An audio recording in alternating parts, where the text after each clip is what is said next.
Welcome to the Entangled Show, a weekly conversation where we bridge the gap between high-level physics and everyday reality. I'm your co-host, Pete Codella, streaming from Utah's Salt Lake Valley. And I am Sumit Parashar. I'm from Bhilai and live in Lehigh. I live in two places at once, just like a quantum particle. I coined the term Quantonomy, which is what this show is all about. Thanks for joining us.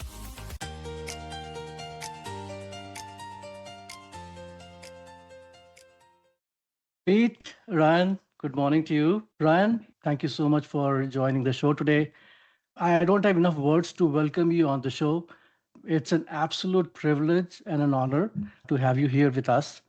We've been running the show. We have had 3 or 4 episodes so far, but this is the first ever episode where we have a guest. And to have you as our first guest and somebody of your stature, somebody that has done so much for the state, it is an absolute honor to have you on the show. With that said, Pete, I'll hand it over to you. Well, I'll just echo what Sumit said. Ryan, you and I have worked together for a handful of years and certainly followed your career. I think you mentioned maybe we first met at a Utah Chamber of Commerce event where I presented and was talking about social media, but you were my boss for a handful of years in the Governor's Office of Economic Opportunity, and it's always great to spend time with you. Well, thanks, Pete. It's great to spend time with you.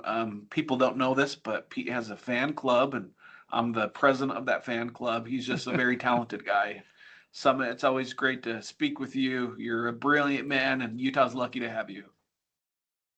Thank you. Thank you. I Thanks, will try to come up to the expectations there. So that said, Ryan, let's get started. We've prepared a few questions for you, but between Pete and I, we always go off the script, which is something that our viewers know. So maybe in this case too, we could do that. So please feel free to take any tangents on the question that could help us with the state. So right off the bat, what I want to say in the beginning of this episode is that usually our episodes are about quantum and the different terminology. But this particular episode is about Utah. I consider myself a soldier of Utah, so does Pete, and you are a leader of us, the soldiers, Ryan. And so we will quickly zoom in to what we can do as people working in quantum to make Utah look good and make Utah the #1 state. So that is the context, and that's where we'll take the discussion to. But to begin with, I will start out with a question that may not have been brought up earlier before, is that we know that you have good roots in Heber Valley, and I want you to share your journey and your experiences that led you from Heber Valley to leading Utah's premier recruitment engine. And you used this building together philosophy. So I want you to give us some context on that and guide us along those lines. Well, thanks for the great question. And life's been good. I grew up in the Ogden Valley area, up in a place called Huntsville in Eden. It's a small, remote community. Life was simple as a child, growing up catching frogs, riding my bike, just making trouble, doing the things that kids do. And had the opportunity to go to Weber State University. I then lived in Ecuador for a couple of years to do some church service. And when I came back from Ecuador, I went to Weber State. I met my wife. We have 4 kids. And then eventually my career took me up to Heber Valley, which is Wasatch County. In the 2002 Olympics, Heber Valley hosted 2 of the Olympic Games, the cross country and the biathlon. And that really put Heber on the map. The state had invested a lot of infrastructure into the Wasatch County area, and it's such a desirable place to live and to work and to play. So in 2010, 2011, after completing grad school, I was presented with an offer to lead the Chamber of Commerce and the tourism and the economic development for this up-and-coming place called Heber. And I lived there for 10 years, had the opportunity to work there for 8 years. And my philosophy became, the sum of all of us is so much greater than the work of just one of us. And it really does take a community to work together to do big things. And so as a community, we did big things. We helped put Heber on the map in terms of being a global destination for tourism. We strengthened the business community. We were able to help create a lot of jobs and develop a industrial park near the Heber City Airport, and then work closely with state leaders who developed something called the Mayflower Project by Extel. And now today, if you were to drive by the Jordanelle area in the backside of Deer Valley, you'll see ski lifts and new hotels. And so really just a wonderful opportunity to be part of a growing community. One of my mantras in life is to have important mentors. And one of those mentors to me was a gentleman named Val Hell. Val had, he and I had got to know each other previously, and he just was one of those figures in my life who was encouraging and just helpful to me at every step of my career. So in 2019, Val called and he said, "Hey, I have an opportunity for you to come join the Governor's Office of Economic Development to oversee the rural programs and a lot of the startup programs and just kind of a diverse portfolio of services and programs that the state offered." And so after 8 years in Heber Valley, I decided to kind of make the jump. And that's where I had the privilege of working with Pete Codella and with Val Hell and with a really talented team. There were no egos. It was all about building each other and building Utah's economy. And once we had a new governor, eventually I had the opportunity to be named the executive director and to help lead that agency for a couple of years. So during that time, I just learned a lot about economic development, a lot about Utah, its people, our work ethic, our DNA, our entrepreneurial spirit. And let's see, I guess this would have been last year in 2025, I had the opportunity to kind of jump ship and leave the governor's office and work for an organization called the Economic Development Corporation of Utah, EDCUtah. It's a 40-year-old organization made up of public and private sector members. We have over 250 partners. We help drive economic development at the grassroots level through all parts of the state. And we look at things like macroeconomic trends, but then we also work with companies seeking to expand into Utah. We provide marketing, research, and just help facilitate successful transitions for companies into the state. And so I feel like I've been very blessed to have some unique experiences. I've been blessed to work with some great people along the way, to have some great mentors. And I love Utah. I love what we're doing now, and it's wonderful to be on your show. So. And Ryan, you were being modest about your time at Weber State University. You were the student body president. How many years? Just 1 year. 1 year. It was a wonderful year. It actually inspired me to pursue public service. I had the chance to serve on the board of trustees. And at the time, the university president was Ann Milner, who now serves as a state senator. And so it just inspired me to do more, to give back to the community, and really set me down a path of public service. The other cool thing about Ryan's experience that I like to tell is he was actually an intern in the Office of Economic Development. And then, all those years later was appointed by the governor as the executive director. That's a pretty awesome Boomerang employee story where you're working in the trenches and then leading the organization.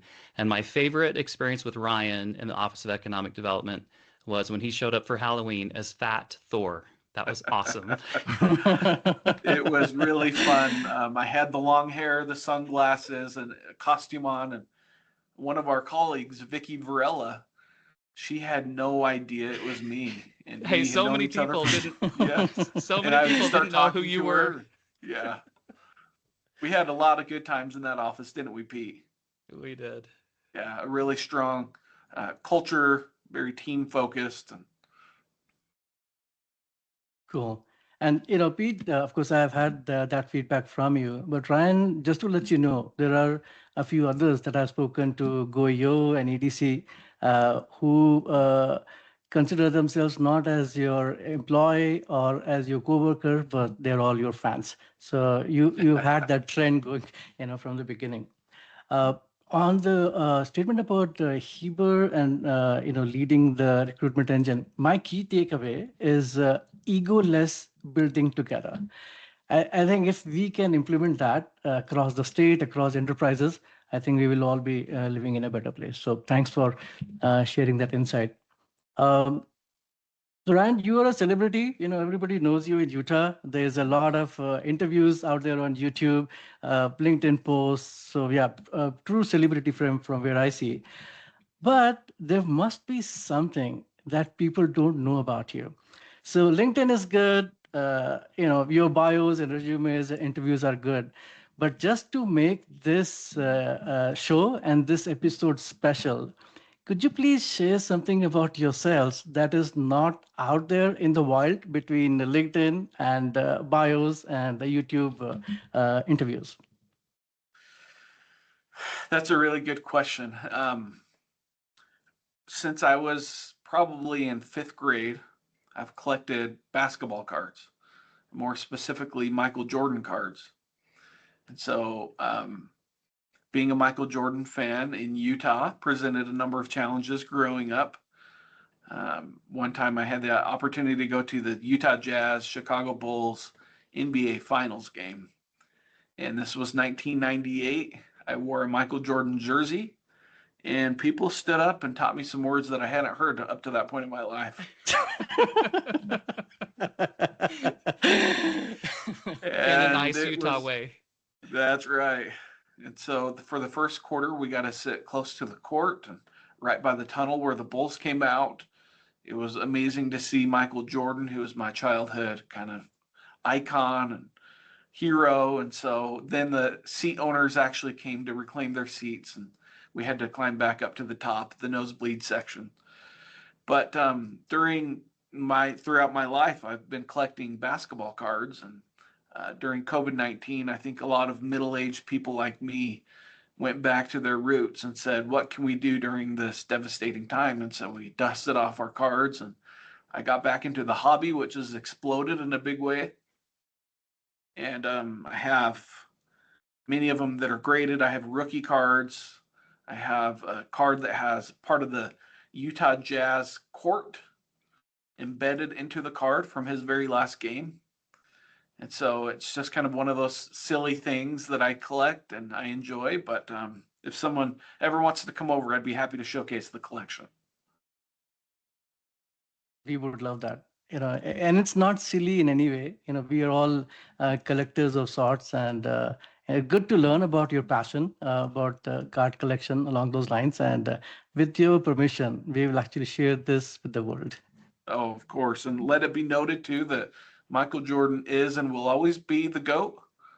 And to those LeBron fans, let me just remind them that he ain't got nothing on MJ. So. All right, that's it, Pete. Over to you. Hey, Ryan, you know that I grew up as a kid in Houston, Texas, and went to high school in upstate New York and came to BYU for college. So the whole Utah University rivalry thing was a bit new and foreign to me.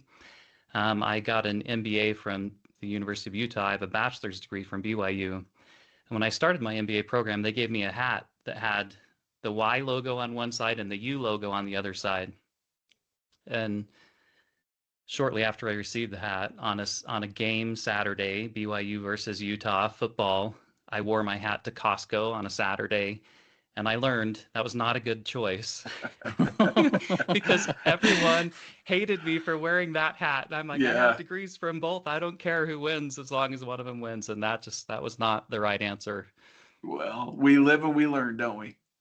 We do. So Utahns are funny about sports.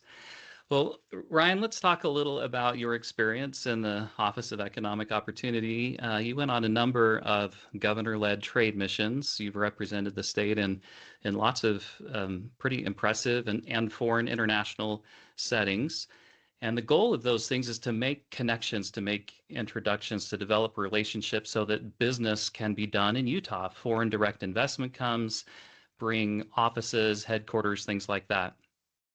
Would you just address maybe some of your experience on some of those governor-led trade missions and why they're important And then maybe talk about how technology plays a role in some of that recruitment. I think we could go back to the Governor Mike Leavitt administration and see how he looked at Silicon Valley and said, we want those tech companies in Utah. And honestly, we should credit Governor Leavitt with what Lehigh looks like today and the economic engine that is what we call Silicon Slopes. So maybe address some of that for us.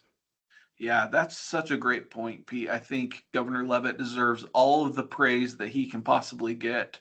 He was a pioneer in terms of looking forward with technology, with engineering, with tech companies.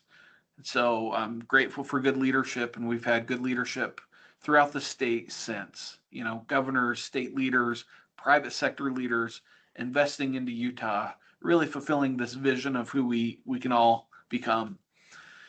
It was really unique to spend time with Governor Cox and to participate in these trade missions throughout various places in the world.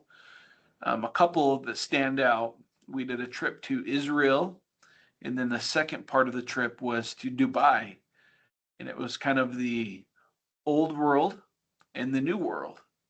And just seeing the juxtaposition there was really insightful and enlightening to me. So starting in Israel, they had kind of self-proclaimed that Israel was the startup capital of the world, or the startup nation. And so it was a fact-finding mission. How do they deal with things like water conservation? How do they put their stamp on innovation? What makes their startup ecosystem so successful? And so we were able to learn a lot of lessons. One of the big lessons was you have to have vision and you have to plant the seeds. And it doesn't happen overnight, but with everybody kind of rowing together, you can do some big things. And so that was really insightful. We then went to Dubai. We met with various ministers and country leaders. One of the ministers we met with was the Minister of AI. And we thought, wow, there's a Minister of Artificial Intelligence leading the way. And so this person and his team would work closely with the business community and represent the government and ensure that policies were being implemented and investment was being secured to advance AI in Dubai. And so just seeing what other national leaders had done, I think was inspiring to our administration. We were able to take trips also to places like Canada, where we toured a nuclear facility, a small modular reactor. We were able to go to places like Mexico and Japan and Korea, and to just understand what makes them tick. And so I think we could share some good ideas. We could also bring back a lot of good ideas. One lesson that I think, emphasize is it's a globally competitive economy. Utah's not alone. We're not the only ones making investments. Foreign countries are making investments, and I think it's inspiring for Utah to up our game and to, have clear focus on who we want to be and what we want to do. So really unique opportunities. Loved every trade mission. At the same time, I'm also enjoying not having to travel as much and less grind in my daily life. So it might be interesting to note that trip to Canada, I think Utah was the first state to visit Canada when the relationship between our two countries was a bit tenuous, and Absolutely. current administrations were let's say not super friendly towards one another. yeah. But I thought it was a great example of how Utah does things in its own way. And the nice thing on that, Pete, is having the state relationship with the national partners like Canada put us in a unique spot. We could represent that we weren't here on behalf of the United States, but we were here on behalf of the state of Utah. And we actually signed a memorandum of agreement to work closely together to share best practices from an education and an economic development perspective. And that's something that we tried to do with each of the different trade missions in Mexico, in Korea, and Canada, is to sign MOUs or partnership agreements to work together. And another thing highlighting, I think, Sumit's point about economic development in Utah and how can Utah lead in a quantum environment. I just want to highlight, maybe this came because of the Israel trip, but the Utah Department of Commerce has the AI lab And I think our state really led out in some artificial intelligence ways and continues to do so through a regulatory lens. They did, and kudos to the state for having foresight to get in front of AI. There's kind of two approaches. There's a proactive approach to embrace it and to integrate it. And then there's also a perspective of we have to put guardrails around it, especially as it relates to youth and to schools and things. So how do we make it a tool that can be something that helps Utah, not hurts Utah? The Department of Commerce, Margaret's a good friend and just a respected colleague. She and her team have done a great job working closely with the legislature. And so it is nice to be in a state that cares about this, that sees the value of AI, that puts some business-friendly regulations around AI. And I think that's one of those things that makes Utah so special.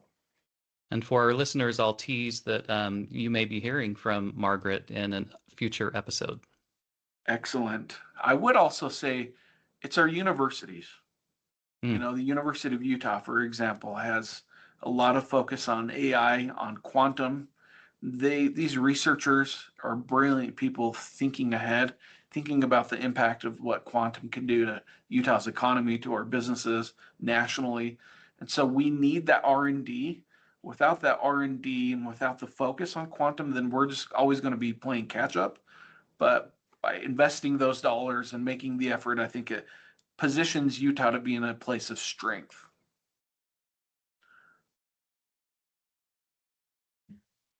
Beautiful, Ryan. So thanks for bringing up Margaret Busse. As you know, I am in AI too, and I've been connected with Department of Commerce, and we regularly attend their events. I think they have been doing what you just mentioned before at the beginning of the discussion, is egoless building together. They are part of the state government, but still they open themselves up to feedback to the public. You know, somebody like me can just walk into a meeting with them, give them a few ideas, and you know, they are okay with it. But yeah, I completely agree that Margaret Busse, she has done a phenomenal job, and hopefully, even with quantum, we'll be able to bring her into the limelight and get her guidance along with you to lead the state and to get the state in a leadership spot, not only in the US, but in the world. That's sort of the dream. Well, I think it's a good vision, and I think people listen to you because of who you are and because you're smart and you have a lot to offer. So glad that you and Margaret are close. She's a rock star, and I'm sure she'll do way better on this podcast than I do. So thank you. So, you know, the research and development point, I think let's go back into it and drill down upon it. Quantum, as you know, is, you know, it's a new tech. It is such a new tech that people are kind of afraid of the word quantum. One of the objectives of this podcast is to demystify quantum and to express, you know, quantum related behaviors in such a way that it becomes lingua franca and people can understand. So with that said, the next wave is going to be a lot of quantum computers usage in the state. The beauty of what we are doing is it's not just quantum computers, it's an entire ecosystem. So one of my favorite topics in quantum is quantum sensing. So you know, from where I see, the idea or the vision is that you can have two sensors in two different places, and there's a quantum behavior that you can apply to these quantum sensors, which is entanglement. But if you have a sensor one and a sensor two, and if we are able to entangle those two, regardless of the distance or where these or the location where these sensors are, they know pretty much what the other one is doing. So along these lines, and along the lines of what you said, which is R&D, there is an idea where we can build sensors that can help the rural sector in Utah. Mm-hmm. So agriculture, as we know, is a big focus of yours. You know, you are one of the rare few who has actually visited all the 29 counties. And so maybe there is a USU play in here too, but if we are able to bring in such concepts into reality where you have two sensors talking to each other and communicating with home, if we are able to get that done, what would be your feedback about what that would do to Utah's economy? I think it would do a lot to Utah's economy. I mean, you think about how technology advancement's accelerating in a big way. And so we used to hear the word AI almost like it was this far off, distant concept. And then suddenly, how many times do we hear AI per day? It's taken over. And then quantum's going to have a similar effect, but even be accelerated in a greater way. And so I think what quantum can do in terms of bridging the gap between rural and urban parts of the state is significant as it relates to agriculture, like you said, water, power, transportation. And so I think it really does have the potential to just change the way we live our daily lives. Right now it's 2026, we're in March. What does the world look like in 2036? I just feel like we're going to see such an acceleration of this technology speed. I mean, our telecommunication systems, for example, our computers, everything are going to just accelerate in terms of the speed and the capabilities. Something that's interesting in 2022, the U.S. government invested $1.8 billion into quantum R&D. And so just in this short time, I think we've seen significant advancements. How do we ensure that we continue to get more investments from the federal government, from the state government into R&D for quantum? I think that's going to be key for us. And again, I think it comes down to those university partnerships and having a business-friendly state government. But ultimately, at the end of the day, I think it's the private sector that invests into, creating jobs and investing into infrastructure. And so it's a partnership. We have the private sector, the government, R&D investment. When it all comes together, we're going to see this acceleration of quantum in a big way. And if I may, I just want to add a little more color to what Sumit introduced as by way of context. Ryan did visit all 29 counties as part of his role as executive director in the Office of Economic Opportunity. And for all I know, that could have been the first time an executive director from that office, from the governor's office, has done that, to talk about what's your strategy for your economic development. What do you want to see in your county? How can the state help support you achieve your goals? We all know Utah is as diverse as its geography. Different areas rely on tourism, different areas rely on lots of different industries. And a cool thing about Utah is that its economy pretty closely mirrors the United States economy. The Hatchman Index talks about how diverse an economy is, and Utah's always right up there in the top handful of categories. So just want to say kudos to Ryan for visiting and for asking for having that strategic economic development discussion with each of those county leaders. I think it was healthy for the state to be in touch with these people and healthy for the people to hear from the state. So in my new role here at EDCUtah, I plan on doing something similar, being out there with the people. That's really where you can get the insight and the information needed to help shape decisions. So it's awesome. I do want to say too, I think our educational partnerships are really important. So the National Institute of Standards and Technology, the NIST, has launched this National K-12 Education Partnership. And I think Utah has an opportunity to get on board to start to integrate curriculum into our schools so that people are starting to think of quantum as not, again, some far off concept, but something that's going to impact our daily lives. And then I learned recently that April 14th of this year, so just in a couple of weeks, is National Quantum Day. So it's a chance for us to celebrate, and maybe the nerds of us can do something. I don't know. We'll pull out a trumpet and make some noise or something. But awesome. That's beautiful. So Ryan, we are in this arena of quantum, but what we are hearing from you, the last two things we heard was about NIST, the K-12, and the April 14th milestone. All I will say is thank you. for sharing that information. I think we've been living under a rock. We should come out of it and, invite you again and again to actually, feed us information in terms of what is going on outside. Uh, NIST K to 12, I will definitely look that up. I did not know that. Uh, Me and Pete, we are passionate about, like I said, demystifying quantum. Or I came up with this word called quantonomy, which I thought would bridge the gap between, scientists and day-to-day commoners like us. Along the lines of that K to 12 effort by NIST, I will send in a request to them saying, please consider using quantonomy as a word. So thanks for the heads up. Loved it. Yeah, I And think obviously, go ahead, Ryan. I don't know who is in charge of this, but some group each year comes up with the word of the year. So let's aim for 2027 having quantonomy be the word of the year. Thank you. Nice. Thank you. And if, with your permission, we will quote you on that. Okay. Sounds good. Pete, you were saying?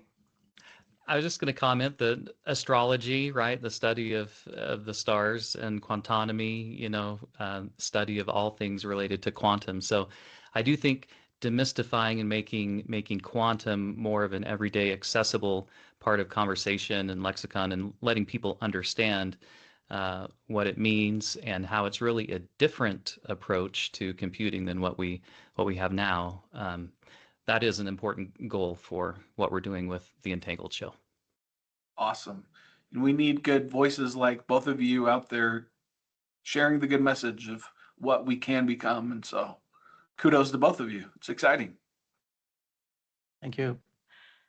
So switching topics a little bit, you mentioned involving universities, academia, and from them we can ask for help in terms of research and development with this new field of quantum. But then there's always this big aspect of workforce development. So based on what we are seeing in the next couple of years or so, we should be getting some hands-on development done on quantum computers. So our idea is that before the world gets to that point in time, here in Utah, we should have a workforce ready to tackle that challenge. Not only tackle, actually take over that challenge, because with quantum, hardware is pretty expensive to get into, but in Utah we have a lot of talent. So your views on workforce development for quantum? Yeah, I was thinking about that. What could the state of Utah do to help foster a workforce that's ready for quantum? One of the thoughts that I had is, could one of our premier universities, perhaps Utah State or the University of Utah or others, create some type of minor or major, but even a minor in quantum? What was the term again? Quantology. Quantonomy. Quantonomy. Thank you. So a minor in quantonomy, for example, where students are taking classes, learning. Hypothetically, a student graduates with a degree in business and a minor in quantonomy, and now it's at the forefront. They're thinking through a different lens. And so that's one idea. And then I know our Talent Ready Utah team at the Utah System of Higher Education is honestly probably one of the best, if not the best, in the country. They work closely with industry. They try to get ahead of workforce needs, and then they create these pathways with industry so that a student can actually go into a field of study, go into a company, gain some experience, graduate, and then have a job ready to go. And so if you can just align the resources between Talent Ready Utah and private industry, suddenly we're going to have a workforce that's prepared and ready to grab the bull by the horn. So Such a great call out to Talent Ready Utah, because it's not just about a 4-year degree anymore, or a graduate degree, but sometimes technical training and certificate training and those specific programs that help connect workers to job opportunities. So important. yeah, and I love what both of you are doing to demystify. I think that's the key. The term quantum can be overwhelming, or you feel like you have to be a rocket engineer or something to understand it. But if we can make it something that's more common and integrated into our curriculums. That's what's going to help Utah stay strong. That's awesome. And Brian, this is that I have another group that I'm running, which is supposed to be a collective of people just interested in quantum technologies, which is Utah Quantum. Um, so within that, we've actually reached out to multiple universities. So the idea would be to connect the dots with all of them, starting from northernmost USU to the southernmost UTU. And we have been successful in actually getting their attention. And we actually have support from a few of those too. But having a group or a department start out with Quantonomy as the objective that encapsulates all the quantum sciences like quantum mechanics, quantum physics, quantum gravity, and so on. So I will take that idea and run with it, and we will come back and report to you on what we did about that. That's great. And while we're just spitballing here, a lot of other industries that started out as just small really have grown because of the power of associations. And so you look at Silicon Slopes, for example, you look at 47G, you look at BioHive. So having a group of like-minded people working for a common cause or a common goal could go a long way. So perhaps Quantonomy becomes the association for Utah, where private sector, university partners, lawmakers are all working together. Perhaps there's grants and funding opportunities. And how cool would it be to look back in 5 or 10 years and say, hey, look at what we've built to advance quantum in Utah. So Ryan, you'll probably not believe this, but Silicon Slopes and 47G were a part of my next question. So you kind of stole my thunder there. Oh, well. But I got BioHive as the next thing too. So I have a request for you. Since we brought them up, is I'm going to be more closely associated with Silicon Slopes when it comes to quantum going forward. There should be an announcement pretty soon. 47G. Aaron and 47G, I've been connected with them. I love Aaron, tremendous respect for him. He's he's amazing. So from this platform, what message would you want to send to Clint at Silicon Slopes and Aaron at 47G? Well, I tell them both to get their act together and to start doing some important things. I'm just kidding. They're both doing great work, and it's fun to work with both of them as colleagues. One happens to be a brother, but also a colleague. And so I think what Clint's done from the early days is just set a tone for tech in Utah. Going back to those trade missions, whenever we'd go to Canada or Mexico or Korea, we'd often hear things like, yeah, we hear good things about Utah, and you guys have something called Silicon Slopes. That's ingenious. And so it really is a global branding opportunity. And so I think it's paying dividends. So kudos to Clint. And then what Aaron's done with 47G has just been remarkable, especially in such a short amount of time, trying to get into the forefront of hard tech and making sure Utah is ready for everything that's coming, from unmanned vehicles to air taxis to rocket launches. And so it's fun. Now, where I would coming kind of wearing my hat from EDC Utah is to be an extension of both of those teams. We don't need to replicate anything or reinvent the wheel, but to support them and have them support us. Just this month, we'll just say this, there will be an announcement later this month about a aerospace and defense company receiving state support to expand in a big way into Utah. And so that's the power of the partnership. We can pull levers, we can work together.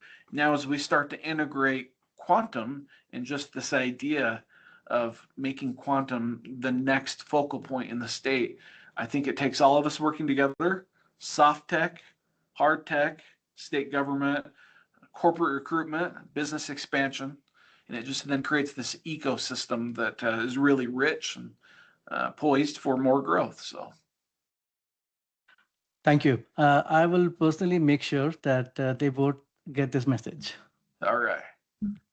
Pete, and Ryan, you've really highlighted what was next on my mind, and then we'll turn it to Sumit for the final thoughts here. But that is that we've often heard that collaboration and cooperation is kind of part of Utah's secret sauce when it comes to not only business, but politics, education, just that Utahns, even though we have different opinions, right? We strive to be respectful. We've seen Governor Cox lead out on his Disagree Better campaign, but we also try to get to a solution, whether it's a compromise or what have you. But that Utah secret sauce of collaboration and just working together to solve hard problems is an important part of Utah. And I think your previous answer just kind of highlighted that. And I would add to that, Pete, that you're right. It is our secret sauce. However, it doesn't always just happen naturally. It requires work and intentionality.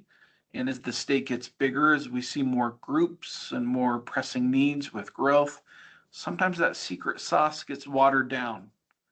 So I think it's up to people like us to continue to put in the right ingredients and to continue to collaborate. I mean, we see the state doing a lot of good work, and I think the partnerships are strong.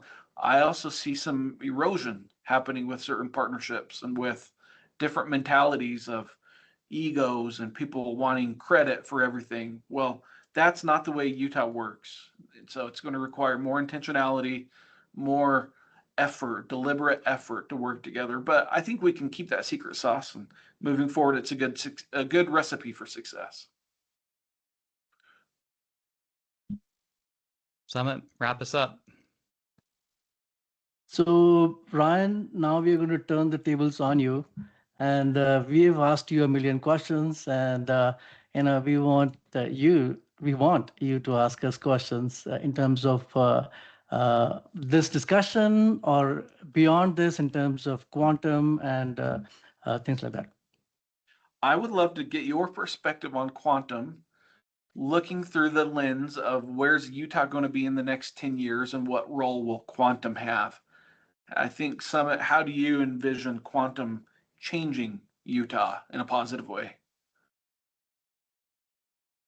Ryan, quantum has this tremendous set of possibilities.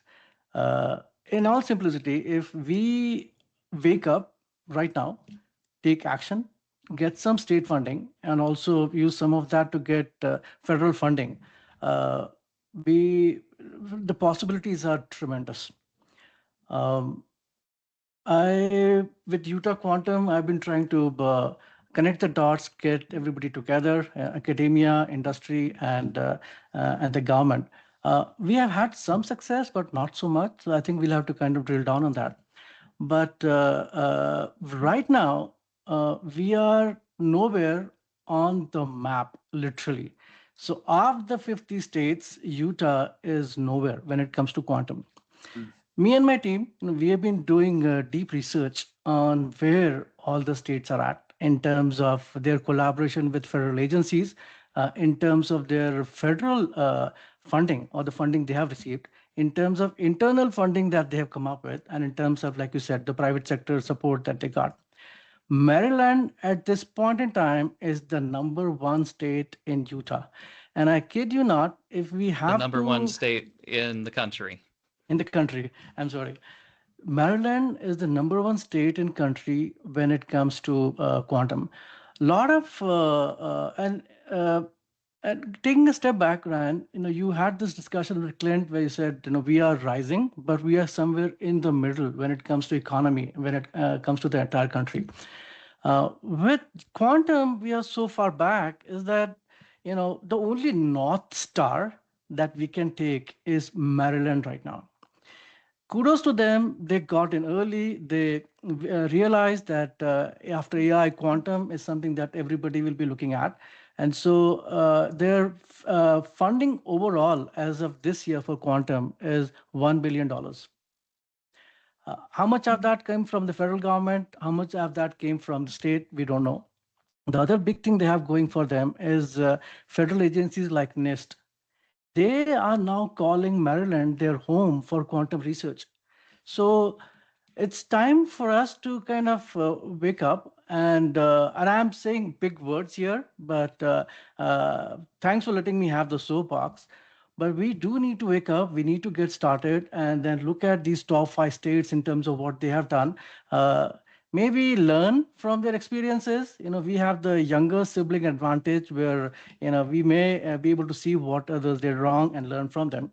But when all of that is said and done, when we have a quantum computer in Utah, owned by the state probably, or one of the bigger universities that is shared across the ecosystem, that is milestone number one. And milestone number two is that quantum computer should be opened up to Silicon Slope startups, to 47G startups, and to companies who cannot afford to buy time over a quantum computer right now.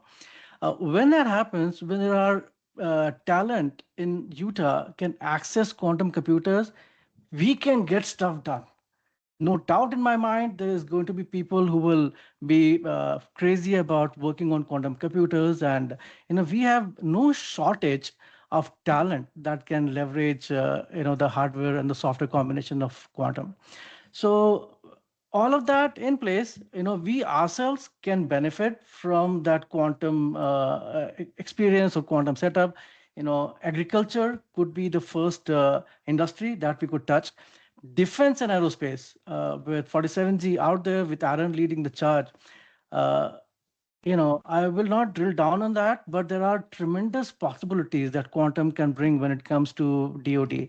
Healthcare, there is a massive open field right now to go and occupy in terms of skill set, in terms of capabilities. So I can go on and on, Ryan, but there is a lot that we need to do, but we need to start now. And I would add to that list financial services and technology. Feels like it's ripe for quantum capabilities. Well, I love your feedback. That's helpful. I think we can just annex Maryland into the state of Utah and claim it as our own. So let's do it. A thought that I've had as we've talked is that we've heard the song "Video Killed the Radio Star."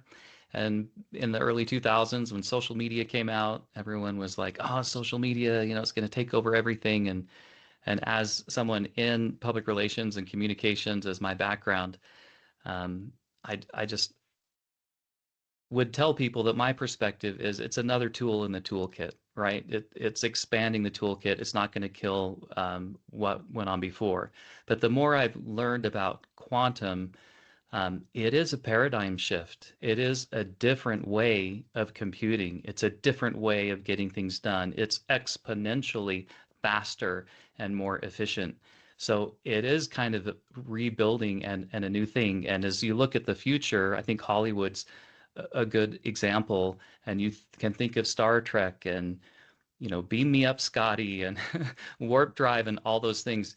It will be the technology to drive that. I mean, quantum will get us to the next step for those types of opportunities. And Sumit and I've talked about, space travel and things like that before, but it is a bold new future that's ahead. And we have to have the education. We have to have the thought leaders and the resources to get there. It's an exciting time to be alive, isn't it?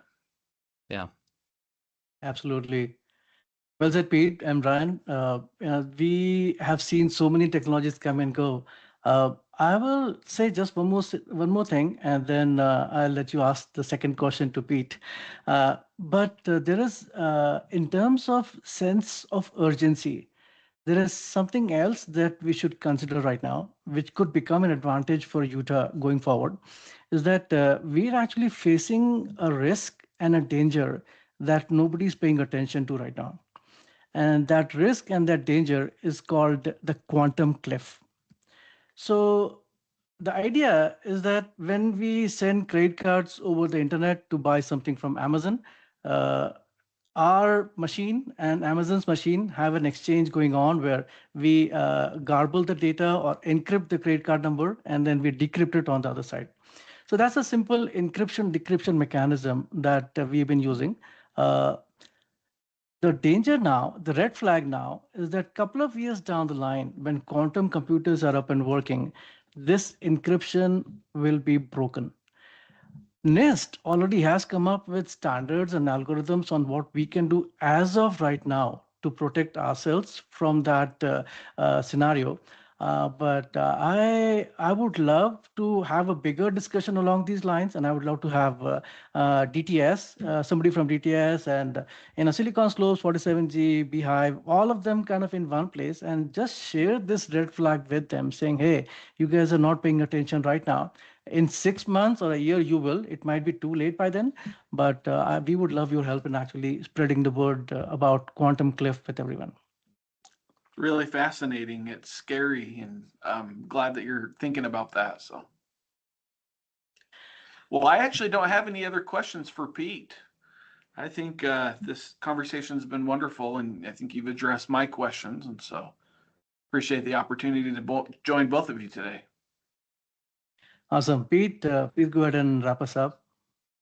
Well, Ryan, we so appreciate your willingness to give us your time and to join us for this episode. And again, thank you for what you're doing to lead out in the state with economic development, being in that public-private space with the Economic Development Corporation of Utah.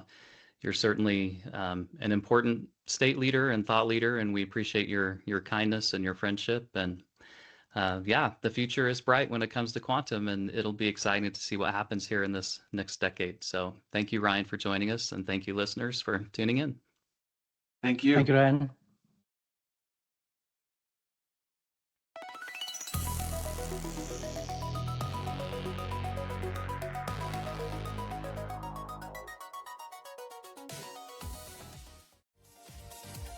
The Entangled Show podcast is available on YouTube and wherever you get your podcasts. Please like and subscribe to the pod. Connect with us at entangled.show or send an email to info@entangled.show. I'm Pete Codella. Thanks for listening. I am Sumit Parashar, signing off for now. Thanks again for joining us here at the Entangled Show. We'll see you next time.